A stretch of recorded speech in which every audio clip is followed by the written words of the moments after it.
We will discuss the Socratic Method, Aristotle's modes of persuasion, which are ethos, pathos, logos, and then Plato's idealism. The Socratic Method. Let's begin with Socrates. Socrates believed that the best way to convince others was not by telling them what to think, but by asking questions that lead them to their own conclusions.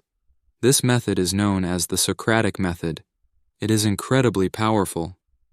By asking thoughtful questions, you encourage others to reflect deeply and arrive at insights themselves. Consider how Elon Musk often engages with his teams and the public. Instead of merely dictating his vision, he asks provocative questions like, "What if we could make space travel affordable?" This questioning style stimulates innovative thinking and buy-in from his team and audience. Let's take another example. Suppose you're trying to persuade your team at work to adopt a new project management tool. Using the Socratic Method, you might start with questions like, "What challenges are we currently facing with our existing tools?" And, "How do you think this new tool could address these challenges?"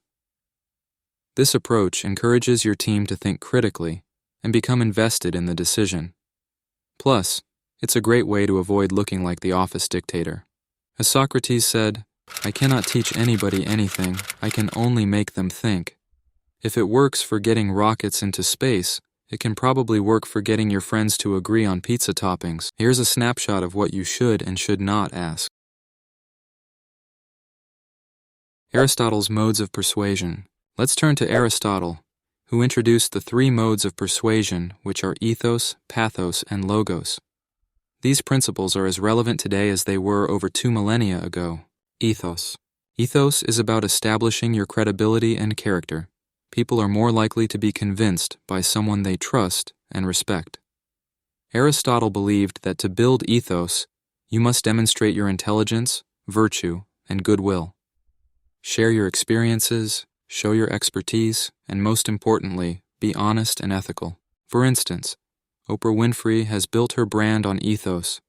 Her credibility comes from her consistent demonstration of integrity, empathy, and wisdom over decades. People trust her recommendations and insights because she has established herself as a credible and trustworthy figure. Plus, who wouldn't take advice from the woman who gave away cars to her audience? Pathos. Pathos is about appealing to the emotions of your audience. Aristotle understood that humans are not purely rational beings. Our emotions play a significant role in our decision-making. To harness the power of pathos, tell stories that evoke emotions, use vivid language, and connect on a personal level. Consider how Malala Yousafzai speaks about her experiences.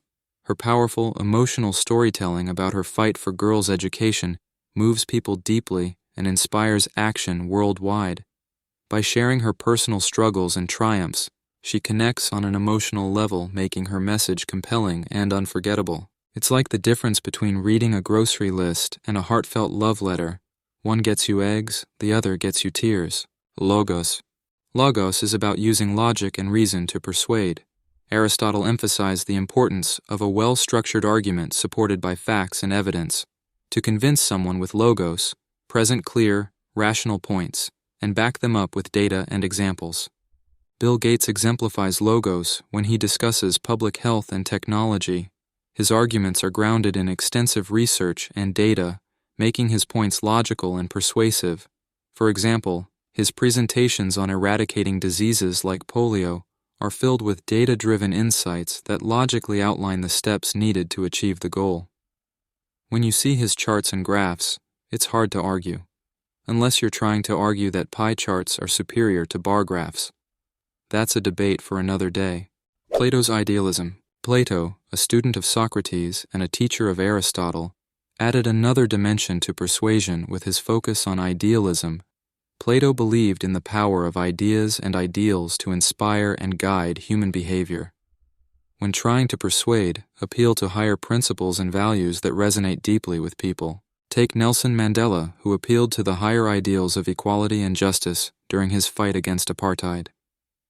His speeches and writings were not just about the practicalities of dismantling apartheid, but were infused with the vision of a fair and just society which inspired millions around the world.